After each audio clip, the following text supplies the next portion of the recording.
Okay, hello and welcome to Hello Governor the podcast. As always, I am Abdullah, and my guest today is actor, athlete, activist, Andrea Winslow. How you doing, Andrea? I'm good. It's actually Andia with no R. See, that's where it confuses me. Where it's like, is it Andrea or Andi? That's like you put those two, like one letter, it confuses That's me right. because it's like, is it Andrea or Andi? Oh my goodness. Like India, but with an A.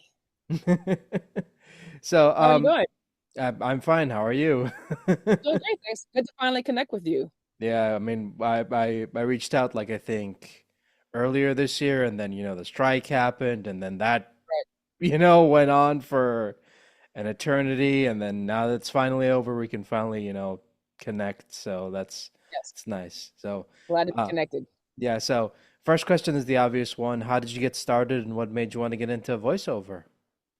Well, I was a professional athlete in transition out of sports. And so I was kind of in the civilian life, as we call it. And I was a sports performance coach, working on my practice in New York City. And I was coaching runners for the New York City Marathon. And a talent agent actually heard me on the mic. And she suggested, hey, you should look into this craft called voiceover. And I didn't really know anything about it. I went and took some vocal lessons. I found out that I had an aptitude for it. I loved it. And then one of my very first auditions I booked, and I was just blown away by the experiences. So I took the next 2 years to work full time in study, learning from the best, consuming all I could about the craft of voiceover, and that's how I got into it. So it wasn't something like you pursued. It was just something that it's like, hey, I'm already doing this one thing. Let's try this other thing. Like you eased into it. Is that correct? I did ease into it, but once I made a very clear decision to do it, to pursue it, I was all in. I read every book, I watched every vlog, I listened to every podcast, I watched content day to night, video games, animation, everything. I just consumed everything I could so that I could learn what the market would bear and where I fit in. And what do you love and hate about what you do? Oh, love. My favorite part is collaboration. I love the idea of coming together with a team to bring something to life, from ideation to execution, to see it on the big screens, the small screens. And I love that every day is different. I love that there are so many genres in which you can work. And the word hate, I don't use that word in my vocabulary anymore today. So I can't even say that. Everything about it I love, and it's a privilege to be able to do it. That's a good mindset to have. It's like, you don't use you don't use the word hate. That is a very good mindset to have. It's helpful. It's been helping, but it's something you got to be present and remind yourself about. And what was the best and worst piece of advice you've ever been given as an actor? Okay, this one is kind of funny. It's kind of ironic. The worst piece of advice I have gotten was from someone who told me early on in my career that I did not have it what it took to do this career. And so I think it was a way to dissuade me, but looking back, I'm so glad that they said that because I did not go in the coaching throng with them. The best piece of advice I've ever been given, and this is not voiceover specific, is that live a life, go explore your curiosities, make mistakes, follow your passions, have a fully realized life, and all those life experiences will inform what you do on the mic so that your listener can hear the depth and the breadth of who you are, and it sounds real and authentic. So anyone who's trying to get into this business, I always encourage them: don't be siloed, don't just do voiceover, don't just do acting. Go travel, invest in crafts that you're interested in, meet people, have relationships, make mistakes, be a caretaker, be a parent, be a friend, explore all that life has to offer because it will inform your choices behind the mic. And that's a good mentality to have because I feel like a lot of people, when they get into voiceover or acting in general, they just focus on the acting. But I'm like, acting is about the human condition, and if you haven't lived the human condition, then then it's going to show in your performance because you have not experienced what that's like, to be a character, to truly Hmm. live, basically. Hmm. And I think, Definitely. yeah, I mean, and I think that's something that people often gloss over, and I think that's great advice to have to actually live and be a person and connect and experience because they're going to tell, like, if something isn't authentic, the person's going to tell, and then it's like, well, wait a minute, that ain't right, especially when you're doing promo and your job is to sell something to the person. If it doesn't sound Hmm. authentic, then they're not going to buy into the promo. Sure. Well, what about you? What's the best advice you've ever heard? Ugh, God, I mean, I talk to a lot of people, so it depends on. I think the best advice I've ever heard was just submit something and then forget about it. Because if you focus too much on it, then you're gonna like it's gonna eat you up. And I'm like, yeah, Right. What do they say? Watch pot never boils. So that makes sense. yeah, yeah, yeah. And out of all the characters you've voiced, which one would you say was the toughest? Hmm. I think they've all offered their unique challenges for different reasons. I would say the one that I'm most proud of recently would be playing Zula Hendricks in Alien Rogue Incursion, which is a VR game that came out last year, and it's coming out on PS5 and PC this September. And that's part of the Alien franchise. It's a 46-year-old franchise, so to be a part of that IP is pretty exciting because my character Zula, they took her off the pages of a comic book in 2017. She is leading the charge of this mission. She's fighting xenomorphs, she's fighting corporate greed, she's fighting her own insecurities. And when you're playing the VR, you're playing from my perspective. So the hands you see are my hands, and I'm the only human that's active in the game, alongside my companion Synth Davis One. So I felt that I needed to make sure that I upheld the quality of that franchise, of the Alien franchise. And it was also very exciting. This is the first time I've ever been a lead, not just a utility player or an operator, a lead in a game. So that was really exciting. And I'm glad that it's been received so well. And I can't wait for part two. And I can't wait for people who haven't played it yet to play it on PC and PS5 in September. What was that like being a lead in something? Was it any different from playing like a supporting role, or was it not? Was there no difference? Basically, is what I'm trying to say. I think in terms of what you do in the present moment and how you prepare, there was no difference. But in terms of thinking about the global, bigger picture, knowing that you are the top of the call sheet. You set the standard for how this game is received. You set the experimental parameters for how players are going to experience the game. So I think you just take it in your mind before you enter the booth, of course, and after you exit the booth, you realize the gravity, not gravity, but you realize the weight that your role holds. And I think it's easier to um, maybe not get consumed by, but to feel reverence for the impact and the opportunity. So I would say that when I was done, when we went to Comic Con and we're in the big hall, and it was the trailer was revealed and people went wild. That's when I was like, oh, okay, oh, okay, oh, okay, this is happening. This is the big deal, and I think that's what is the difference between being the lead role and just being an operator in the game in the system. And how do you avoid vocal damage? It's a really good question. I think it's a mix, it's a confluence of things. One, the most important thing that a lot of folks forget, and it's the most simple, is to breathe. And you want to breathe diaphragmatically through your diaphragm. So you kind of imagine a baby on its back and the belly rises and falls. So you want to breathe that way when you're performing. The tendency is when you have vocal stress to seize up and to stop breathing. And the key is to do the opposite, which seems counterintuitive, to relax. So for me, that includes proper warm up, your vocal trill, your lip trills, your face trills, all those things. It includes proper hydration and diet, so not eating a whole bunch of sugar, not eating things that create mucus, proper cool down, and also it's the order in which you perform. So let's say you have a whole bunch of barks and call outs and commands that are yelly and high intensity type things. You save those for the end of your session. If your session is a 4-hour session, you always save that for the end so that you don't overextend yourself in the beginning of a session. So breathing, proper hydration, proper nutrition, avoidance of certain mucus creating things. And also, the last thing I'd say is physicality. So when I bark and when I command, I come from a sports world, so I'm used to using my body. So I will actually use my body to help push the air out to help create the sound, so it's not all happening in my throat, which causes considerable strain. Okay, being a physical actor in the booth, I gotta ask, like, was there ever a point where you accidentally knocked over the microphone? Good question. Never knocked over the mic, but definitely tapped the mic. So I was definitely warned. I've been warned over the course of my career. Hey, easy. And also, depending on what kind of mic they have, sometimes they have mics on your like on a helmet, and so the mic comes down on your face, so you can move and be completely free. Sometimes the mic is a shotgun mic right in front of your face like this, so you need to stay on axis. So there is mic technique that's inherent in what we do. But when you have the headset, you can be a lot more free. You can hold a gun, you can hold a knife, you can move your body, and that will make the sound even more real for the experience for the gamer when it comes out. And how did you get involved in the Call of Duty franchise? Call of Duty, I've been a part of since I think 2021, around there. And I was first Florence Carter, who was an operator in Call of Duty Warzone and all the ancillary product from that. And then this past year, I was Call of Duty Black Ops, and I was playing Tamira Westpoint Chambers, who's one of the top operators in that game. And that was a lot of fun as well. What was it like going from like one operator to another? Like, was there any much difference, or was it just like the same thing?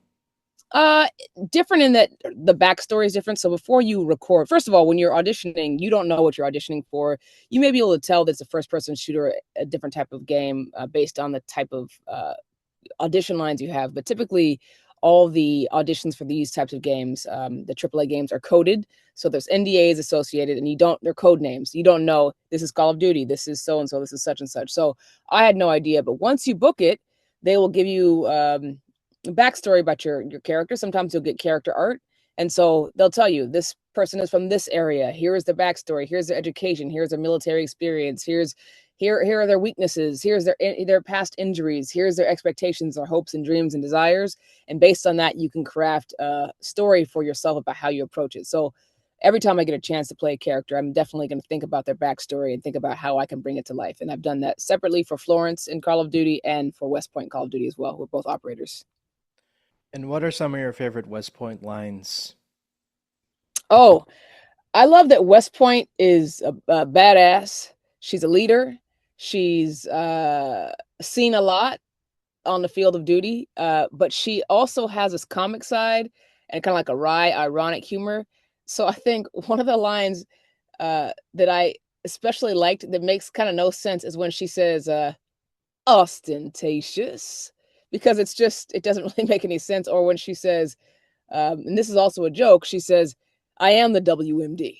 So she is a weapon of mass destruction. So just the fact that she's able to, in the height of battle, in under duress, she's still able to be kind of wry and funny and ironic, and I really appreciate that. And then during the experience of recording, the creatives and I, the writers, the director, we had a lot of fun bringing those things to life. And so we actually, it wasn't all yelling and rough stuff. It was actually kind of funny and comical in the actual experience of recording as well. And do you watch or play any of the shows and games that you've worked on, or can you not stand listening to and listening and watching yourself? Listening, I don't have a problem with actually. So sometimes I'll play a little bit of the games, but I think what I enjoy, not so secretly, I've said this before, I think, is that I enjoy watching other people play. And I used to live by a gaming cafe, and I would go get snacks, and I would sit in one of the gaming chairs, and I would sit back and watch people play the games that I was in. And I thought that I got a kick out of that. I also really enjoy how gamers will put the footage or the call outs online, so I can go through and watch my gameplay or listen to my call outs. Because to be honest, beyond entertainment, beyond the fun of the game, it's a great time for you to it's a great time for growth opportunities to be exposed. So it's like watching game film in sports. Football players watch the game film after the game. Voice actors can watch their performance and see, hey, I could have done that better. Here's where I could improve that. I can make this more intense. I can bring that back more soft. So for me, watching is not purely for entertainment. It's also for development of talent and skill. Oh, so you So don't that, mind, so you don't mind being hypercritical of yourself sometimes, right? no, not at all. I'm type A, so I think any chance I get a chance to improve, I take it. I love to get better. I love to master the art that I'm focused upon. I love to um, learn different skills. I love to employ different skills for different genres. Yeah, I love to improve. I love to see. I want the art that I make and the art that I collaborate on. I want it to resonate with the end listener. And if there are any ways that they suggest I do that, if there are any ways I can do that, I take that very seriously, because that's the point of the art. Because whenever I ask that question, a lot of times people tell me no, that they don't watch or play any of the stuff that they're in because they're like, I just can't stand listening to myself. I'm too hypercritical. I just can't stand it. No, I think I can understand maybe that in the beginning of my career, but at this point, I'm a seasoned pro, and that's how I get better. That's how I stay in the game, and I actually like my voice, so I'm not opposed to listening again if it can improve my my viewer, my listeners experience, I'm all for it. But what about watching yourself? Because I know that you were on a Now Liga. that's different. That's different. Watching, I don't like to do so much. Listening, I don't mind. Watching is a whole different beast. But I will, again, I will watch maybe, one eye open underneath the covers, but I'll watch for performance notes. I'll see again where I can improve. But listening outright, no problem. Watching, little trepidation, not gonna lie to you.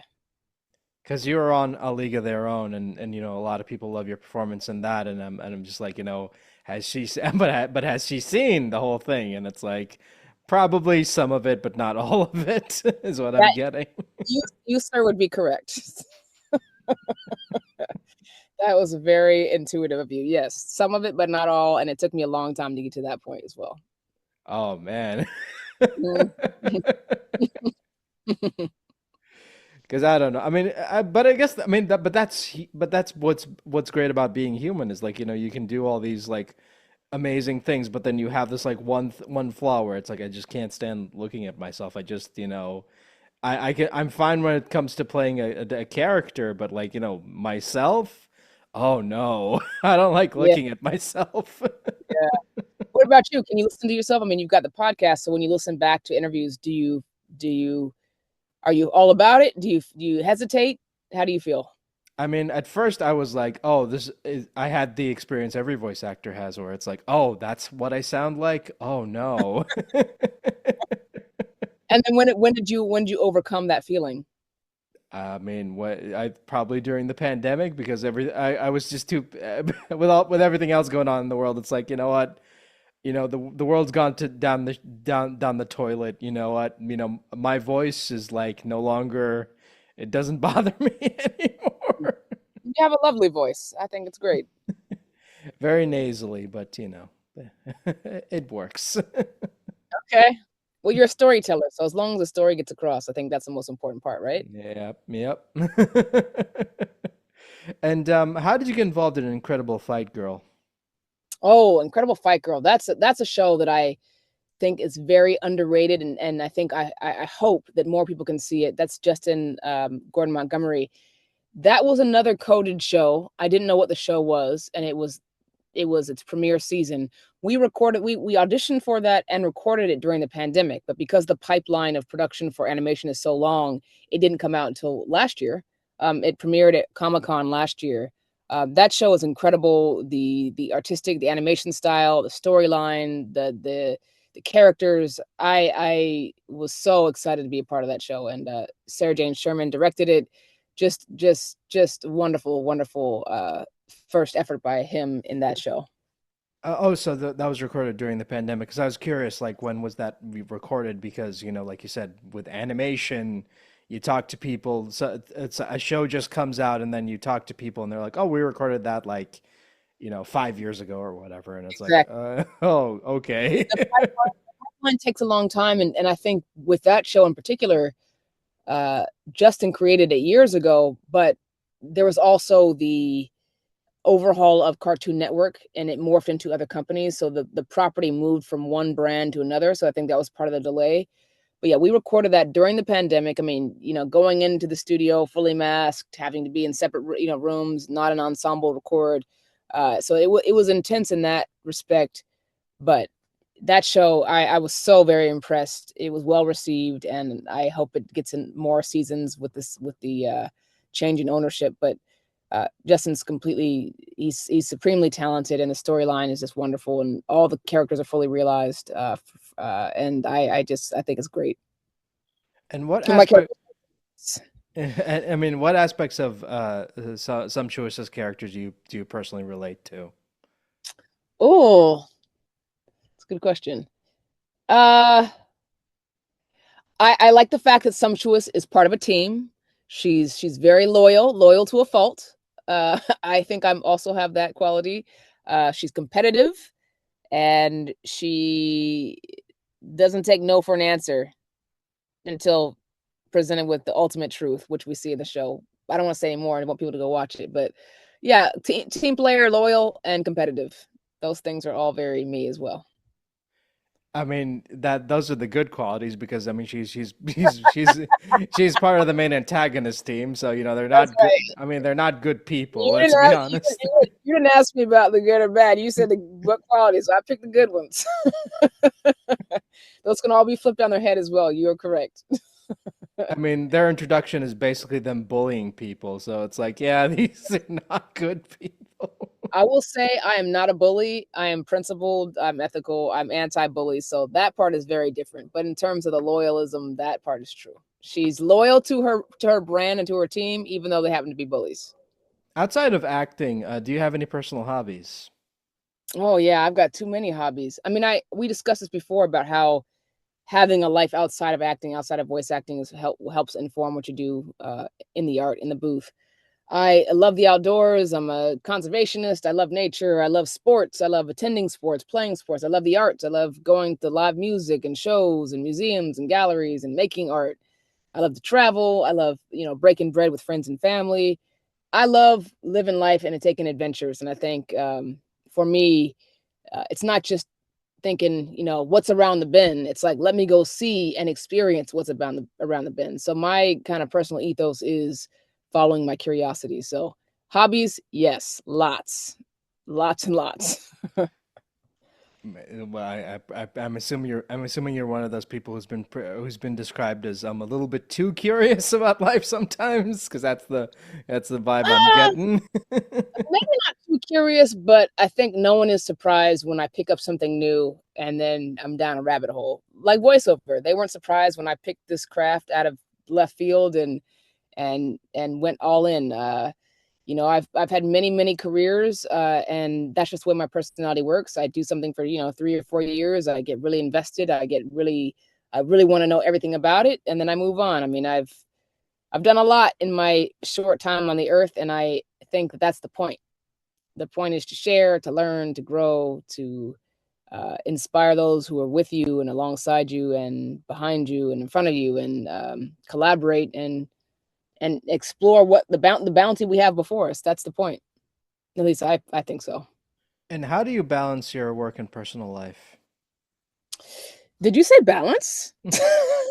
I know the answer is you don't. I know the answer is you don't, but let's pretend like there's some other answer. Let's pretend. Okay, let's pretend. If we were to pretend, I think what it is in this business, entertainment business, especially in voiceover, there's a phrase called golden handcuffs, especially for people who work in promos, because sometimes promos have to go to air immediately, so they need you to be close to your booth. So I don't really venture too far from home on work days because I may be called into the booth. You're on call.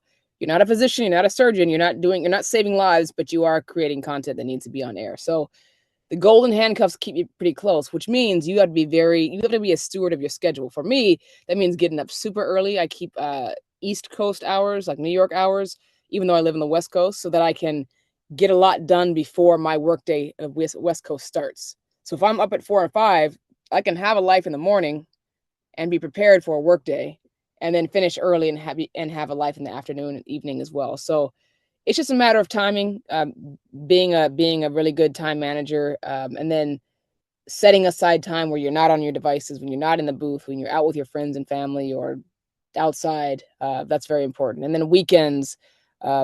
Never before in my life have I taken weekends so seriously, and by seriously I mean escaping, doing other things, putting this work stuff down. Even though I enjoy it, I love it. You do need a break to read, to restore your energy stores, and to get primed for the next week to come. If that makes any sense. No, man, that's a good answer. I think like you have to you have to be what do you call it like determined when it comes to work, but it also like you need a hobby, you need some alone time, otherwise you'll go insane. Trust me. Yeah, yeah. Rest and recovery, just like when you're thinking about moving your body, you can't lift weights and exercise every day. You'll wear yourself down. So to you do need to boot up. You need to turn it off. You need to reset, and rest and recovery are part of that for me. And if you can voice any existing character in any established franchise, who would it be and why? Oh, wait, can I ask you that question first? I want to hear your answer. I mean, Skeletor, that's the go-to one, I guess. Oh, okay. Okay, Skeletor. Okay. Is that it, Skeletor? Yeah, probably because like I don't know. I mean, it's always I and Skeletor to me is like because A, he's like my favorite fictional character in anything, and B is because like he has a skull face and he has a nasally voice, but he doesn't have a Oh, nose. And I think that's great. I think that is a okay. fantastic acting choice. Okay. All right. I see where you're going with this. I like it. I respect it. I respect it. For me, and I think a lot of my colleagues, you'd love to be on a show that's syndicated because it goes on forever and ever, and those residuals keep coming. And also, it's kind of like the lore of the craft. So I think anything on The Simpsons would be amazing. When Millhouse was being recast this past year, I auditioned for that and was hopeful because I did pretty good Millhouse. Anything on The Simpsons, King of the Hill is coming back. That show, it's got really great writing. There's a new show on HBO Max called Common Side Effects. I really enjoy the tenor of that show. I love Death and Robots. I love that show. So any iteration of that, I'd love to be in. But really, I'm open to anything. Anytime I get to be in the booth, creating characters out of my imagination, collaborating with the creatives, I just think that's just amazing. So I would take any of it. And then I've got 4 shows coming up that'll be released. You know, we talked about the pipeline being long. Four new shows that are coming up soon. They're all under NDA, so I can't say what they are. But in the next, I think 5 months, I'll have at least 3 out, and then one next year at the top of the year. So I'm excited about those as well. Okay, I'm curious. Like when you auditioned for Millhouse, like what was that process like? How do you audition for a character that, you already know what that sounds like? Oh well, you do your research. So it means grabbing your favorite snack, sitting down in front of your TV or your computer, and watching Millhouse over the years. You know, Millhouse is going to be, or whatever character you're replacing an actor for. I've replaced people before. You want to keep in line with what the character has been historically through time. But even through time, the character that's been played by one person, that person's voice changes, and the character drawing changes ever so slightly. So you can hear the change over time, but you've got to match it. You got to voice match it. But then you also have to kind of bring your own styling to it because you'll be the one carrying that character for the next several years. So it was just watching Millhouse. It was repeating Millhouse's lines. It was me walking around the house talking to the dogs as Millhouse, me answering the phone as Millhouse, all the things that can help me anchor into that character and understanding his motivations, his pains, his pleasures, all those things. I studied it like I would study any other animation or a live action type role, and I didn't get it, but the experiment in doing it was great. Speaking of replacing people, I also wanted to ask, like, because you were Gigi in Velma season two, but she Yes. was voiced by a different actress in season one. Like, what happened that they had to recast? Like, what was that whole situation? I don't know the politics of why. I'm not sure if it was because of schedule conflict with the actor, but I did replace her. Same thing. I watched the entire series, what she offered. I saw places where the character could grow or reach or stretch, but again, I had to keep it in the same kind of pocket as she was before, so that audiences wouldn't be jarred by the difference. So kept it right in the pocket. I gave it some of my own flair to it, and I think we pulled it off. Unfortunately, that show's not going forward, but I think I did my part in replacing the other actor and bringing the character to life in my own way, but keeping with the what was created in event before. Because that's a very challenging thing where, you're replacing someone like midway through production, and then you're like, oh, like I gotta like make sure that I sound exactly like them to the syllable, otherwise Mhm. people will notice something is wrong. Yeah. And I think one thing that would help people understand is that it's not just the vocal tone, the sound, it's also like the intention. So it's also the rhythm. So if this person speaks like this staccato, you have to create that rhythm, and that'll help make this character sound similar or less asimilar. Is listening to not only vocal stylings, but the rhythm of their speaking pattern. That helps a lot. Yep, because everyone has a different way of speaking. I Oh, just, sure. I mean, you learn that just by listening to people. It's like, oh yeah, I notice that they say that a lot. Hmm. Hmm. Or they end their sentences up. or they end sentences down, or they speed through and kind of jump off a cliff in their sentences. So you got to listen for the rhythm, the order of events in each sentence, and that's what helps me a lot when I'm voice matching. And coming from a professional athlete background, do you feel like that gives you a strength when it comes to efforts, or is that or efforts a whole different beast for you? Oh, I love efforts because again, it's a physical thing. Anything I can make physicalize. Is that a word? Physicalize? Anything I can make, anytime I can make something physical or lean into the thought of physical, it helps me. So jumping off bridges, jumping, across fire, falling, punching, shooting, shoving, those things, I know what it means physically to do that. So yes, sometimes in the booth we'll actually do the motion, but if I'm not able to because of access issues or space issues, I know how to create the sound because I've done it real time over and over and over again in the sports I've played and activities I participated in. So yeah, I love efforts. I'm known in the industry as a very physical person in the booth. And if you were to walk by the glass and see me, you'd probably be like, what is happening in there? Why is that person going nuts? Because physicality helps me bring my characters and my reads to life. And I'll never stop doing that until I'm told to by a director or an engineer. And have you gotten a chance to record ensemble, or has all the stuff you've recorded is all the stuff you've recorded just like you alone? No, I've done ensemble, and ensemble is absolutely a blast. It's so much fun. You really get to there's like this heart energy that happens. You really get to feed off the other person. You can look them in the eye, or at least profile. The jokes land deeper. The truth is more true. When you're looking at someone in the eyes, you can kind of see and sense what's going on. And yeah, there's nothing like an ensemble record, and I hope to do more. And pandemic definitely changed things. And now that so many people have technology has democratized voiceover, so people are all over the world.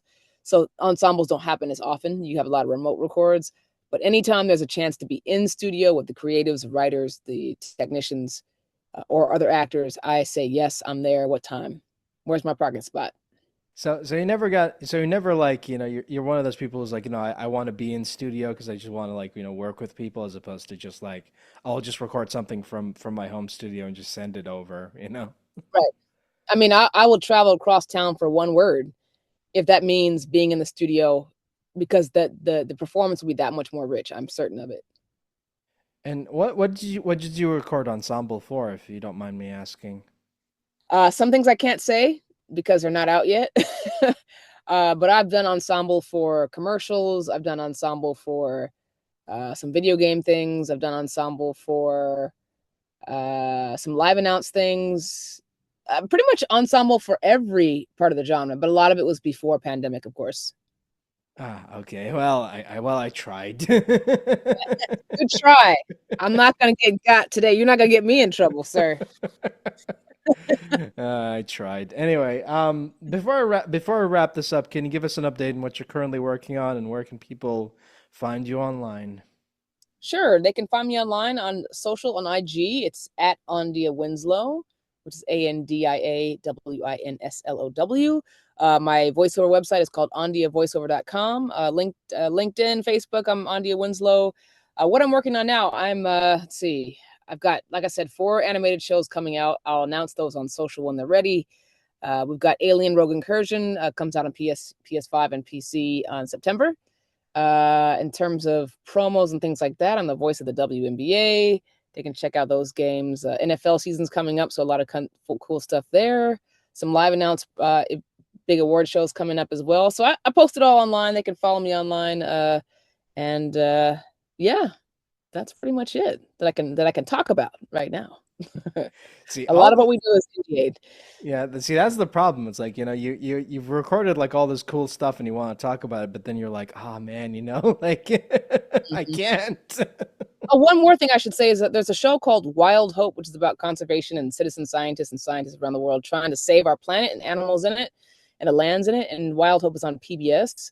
PBS was recently defunded, but I hope people check that out because it's really inspiring stories about conservation and people making change in small and big ways to save all of us. So I'm pretty proud of that project as well. It's a documentary series, PBS. Check it out, Wild Hope. And yeah, that's pretty much it. All right, thank you so much for taking the time off to do this. This has been a lovely conversation, and once more stuff clears, maybe Maybe we'll get to do a part two and talk about the stuff we couldn't talk about in this episode. Really great. Thank you so much for having me and for your patience and putting up with the dogs who are hangry downstairs. God. Awesome. Thanks All for right. having me. All right. Take care. Bye bye. Cool. Bye.